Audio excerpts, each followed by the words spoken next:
Hello guys, आप सभी का स्वागत है मेरे इस यूट्यूब चैनल पे जिसका नाम है मिस्टर मैक। और ये आपकी सेकंड वीडियो है एचआरएम की, जिसमें उससे आगे की चीज़ें जिसमें मैंने अब पिछली क्लास में आपको एचआरएम और एचआरडी के बारे में बताया था। और अगर आपने वो वीडियो नहीं देखी है तो पहले आप वो वीडियो देख लें।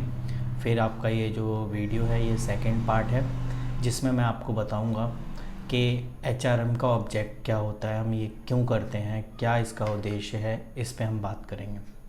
तो देखिए, ऑब्जेक्टिव ऑफ एचआरएम आप चाहो कॉपी में आप यहीं से लिख सकते हो, इम्पॉर्टेंट है एग्ज़ाम के पॉइंट ऑफ व्यू से, इसलिए हमें करना भी ज़रूरी है। तो मेन पहला पॉइंट ये है, पॉइंट टू पॉइंट आप लिखिए, कोई दिक्कत नहीं। To help the organisation to reach the goal. अगर आपके ऑर्गेनाइजेशन को एक गोल पे लेके जाना है, जो आपने टारगेट सेट किया है कि भाई मुझे इस साल का टारगेट है कि मुझे इस साल इतना सेल करना है, ये तो ये आपका गोल हुआ, या आपको ज़्यादा प्रॉफिट कमाना है, ये आपका गोल हुआ। तो एचआरएम जो है इस गोल पर आपको पहुंचा सकता है अगर आप अच्छे से इस चीज़ को फॉलो करें। दूसरा कह रहा है employ to skill and ability workforce है, ठीक है। दूसरा इसमें बताया गया है कि अगर आपका कोई एम्प्लॉई है, आप काम कर रहा है, तो उसकी स्किल और एबिलिटी जो है वो भी बढ़ेगी, और उसका जो वर्क फोर्स एफिशिएंटली है वो भी आपका बढ़ेगा। तो इसमें मेन पर्पस यही होता है कि एम्प्लॉय के स्किल और एबिलिटी को बढ़ाना, ठीक है। उसके बाद थर्ड पॉइंट है to provide organisation with the well train and well motive employ, ठीक है ना। ये जो है ऑर्गेनाइजेशन को इस तरीके से गाइड करता है कि आप जो है इस तरीके से आप इस चीज़ को फॉलो करिए। कह रहे हैं to provide the organisation with the well trained and well motivated employ, कि जितने भी ऑर्गेनाइजेशन या कंपनीज़ ले लो, उनमें well trained and well motive employ को जो है आप जो एक तरह से प्रोवाइड कराया जाता है। प्रोवाइड कराने का मतलब ऐसा थोड़ी है कि बस पैदा हो गया और उसमें हो गया, ऐसा कुछ नहीं है। सिंपल सा कहने का मतलब है, अगर मैं किसी भी एम्प्लॉय के स्किल और उसके मोटिव को सुधारता हूँ तो कहीं ना कहीं वो हर एक ऑर्गेनाइजेशन में लोग उसे एक्सेप्ट करेंगे, यानी हर एक कंपनी उसे एक्सेप्ट करेगी, क्योंकि उसके पास काबिलियत है, उसके पास अच्छी स्किल है, ठीक है ना। वो घबराता नहीं है, ठीक है ना। तो इस तरीके से हर कोई कंपनी चाहेगी कि वो मेरी कंपनी में काम करे।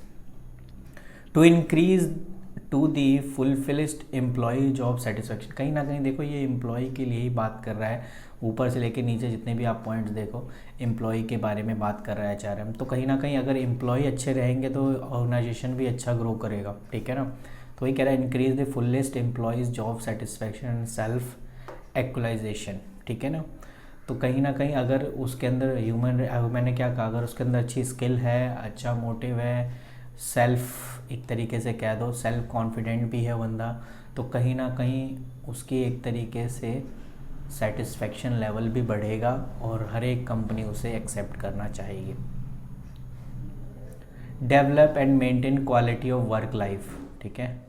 ये आप ये वाला पॉइंट देख सकते हैं कि develop and maintain work life, आप ये वाला पॉइंट लिख सकते हैं। बहुत सिंपल सा है, आप चाहो, मैंने क्या कहा एचआरएम की, अगर आपने पहली वीडियो देखी उसमें मैंने ऑलरेडी समझा रखा है कि एचआरएम क्या होता है, ठीक है ना।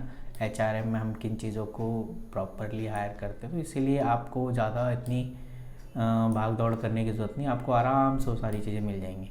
ये मैंने 5 पॉइंट हाईलाइट किए, आप इसमें आराम से देख सकते हो। दूसरा इसमें बात कर रहा है इम्पोर्टेंस की, ठीक है, कि इसके इम्पोर्टेंस क्या है। अभी हमने गोल यानी एक तरह से ऑब्जेक्टिव देखे, अब इसके एक तरीके से देखो इम्पोर्टेंस के। तो इम्पोर्टेंस हम अलग लेवल पे देखेंगे, 3 लेवल हम देखें at the level of enterprise level, यानी कंपनी के लेवल पे बात करें, ठीक है, बिजनेस के लेवल पे बात करें, तो good human resources practices can help the attracting retain the best people in the organisation and planning alert the company to type of people will need in short medium and long, ठीक है ना। देखो अगर कहीं ना कहीं enterprises की बात करें यानी बिज़नेस की बात करें, अगर आपको एक अच्छे स्किल, ठीक है, वाले लोग आपको एम्प्लॉय मिलते हैं तो कहीं ना कहीं आप प्रॉफिट भी ज़्यादा कमाओगे, आप अच्छे से गोल को टारगेट भी कर पाओगे और आपका बिज़नेस लंबे समय तक भी चल सकता है। तो ये डिपेंड करता है कि आपको short medium and long run करना है, ठीक है ना। ओबियसली हर कोई बिज़नेस चाहता है अपने लंबे समय तक, जब तक उसको प्रॉफिट होता रहेगा तब तक जो है वो बिज़नेस चलता रहेगा। लेकिन जब प्रॉफिट ना मिले तो उस केस में वो चाहे तो उसे बंद भी कर दे, या ऐसे एम्प्लॉय की नीड रखे जो अच्छा वेल प्रैक्टिसेस हो, ठीक है ना, स्किल अच्छी हो, तो काम को अच्छे से कर सकें सारी चीज़ें। It help to trainee people, वो लोग जो ट्रेनिंग पे हैं, for challenging role, developing right attitude toward the job the company and promoting spirit. देखो ट्रेनिंग का मतलब क्या होता है? ट्रेनिंग का मतलब होता है आप कोई काम करने से पहले आप उसको प्रैक्टिस कर लीजिए कि उसमें आप ठीक हो कि नहीं। देखो बुक की ज्ञान तो बुक में रहता है, ये जो मैं आपको पढ़ा रहा हूँ ये तो बुक की बात है, लेकिन जब रियल लाइफ में जब आप उसको प्रैक्टिकल में अप्लाई करोगे तो कहीं ना कहीं आपको दिक्कत होगी। तो उसी दिक्कत को सॉल्व करने के लिए हम ट्रेनिंग दिए जाते हैं, और ट्रेनिंग जो है HRM के एक तरीके से समझ लो कि एक पार्ट में ही शामिल है। तो इससे क्या होगा, सामने वाला जो है एम्प्लॉय जो है और ज़्यादा जो है उसके अंदर एक तरह से स्किल होगी, मोटिवेशन होगा, ठीक है ना कहीं ये सारी चीज़ें उसमें शामिल हो सकती हैं। तो इसीलिए ट्रेनिंग ज़रूरी है हर एक कंपनी के रिगार्डिंग। तो आप इतना ही लिख लो, काफ़ी है। At the level of individual level पे बात करें तो ये मैंने क्या कहा, HRM पूरा का पूरा एम्प्लॉय पे डिपेंडेबल है। तो आप ये 3 पॉइंट्स देख सकते हो, ये 3 पॉइंट आराम से आप पढ़ लो, कोई ऐसा कुछ नहीं है, ठीक है ना। ये बहुत इजी है, इसलिए मैंने इतना ज़्यादा एक्सप्लेन नहीं करना। अब सोसाइटी की बात करें भाई, सोसाइटी लेवल पे क्या है? सोसाइटी लेवल पे बात करें तो पहला, providing suitable employment, provide the social, ठीक है ना।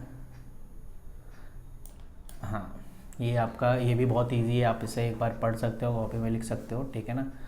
उसके बाद maintaining balance between job available and job seeker in term of number and qualification need the aptitude.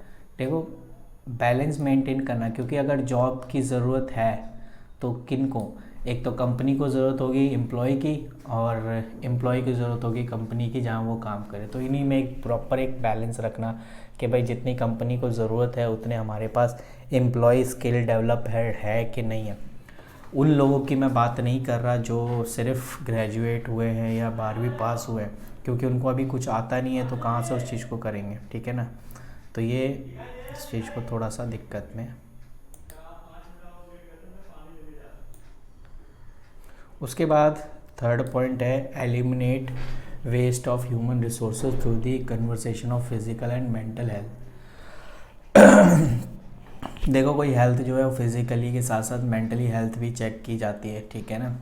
तो अगर कुछ ऐसे लोग हैं जो फिज़िकली और मेंटली हेल्थ नहीं है, या उसके अंदर देखो काबिलियत नहीं है काम करने की, तो उसको एलिमिनेट किया जाता है। मतलब ऐसे लोगों की कैटेगरी बनाई जाती है कि भाई एक्सपीरियंस है, अनएक्सपीरियंस है, इसको कुछ नहीं आता, ये अलग कैटेगरी में।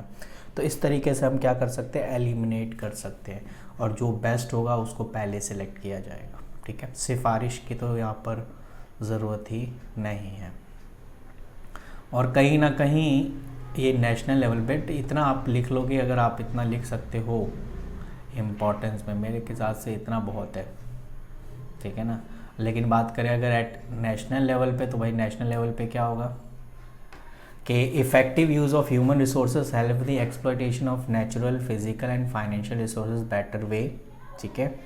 और अब जैसे कहीं ना कहीं अब मैं आपको एग्जांपल दे दूँ, यूएसए का एक तरीके से देखें, यहाँ वहाँ पे ह्यूमन रिसोर्सेज किस तरीके से है और किस तरीके से डेवलप है, ठीक है। और वहाँ के लोगों का एक तरीके से कह सकते हैं कि अच्छा सा उसका वहाँ के लोगों का effective use of human resources हुआ है, जिससे आपका क्या हो सकता है, exploitation natural and physically and financial resources is the better way.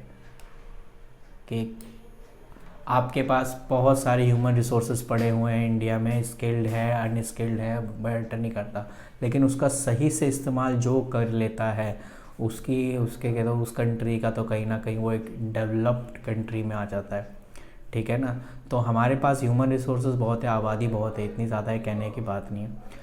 तो उनमें से हम उन लोगों को कैटेगराइज करें जो अच्छे स्किल। अब जैसे देखिए यहाँ पर कोई जितने भी डॉक्टर्स वगैरह हैं, डॉक्टरी करने के बाद वो यहाँ नहीं टिकते, वो चले जाते हैं डेवलप कंट्री की, और जहाँ उन्हें लगता है कि मुझे वहाँ पर ही अच्छे जॉब या अच्छी इनकम प्रोवाइड हो सकती है। ठीक है ना। तो आप देख सकते हो कि किस तरीके से वो, अगर यहाँ अपॉर्चुनिटी वो मिलती तो क्यों ना यहाँ करे। तो यहाँ के देश के लिए कहीं ना कहीं वो एक हो सकता है कि योगदान दे रहे कंट्रीज़ के रिगार्डिंग, बट वो यहाँ ना रह के किसी और कंट्रीज़ में जा रहे हैं। क्यों? क्योंकि वो यहाँ पर इतना ज़्यादा कंफर्टेबल नहीं है या उनको इतना वेजेस नहीं प्रोवाइड किया जा रहा है। तो ये सारी चीज़ें हो सकती है। खैर, आज की वीडियो इतनी ही है जो इम्पोर्टेंट पॉइंट थे। अगली क्लास में मैं आपको इससे आगे की चीज़ें बताऊँगा।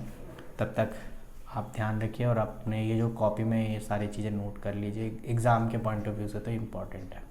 Thank you.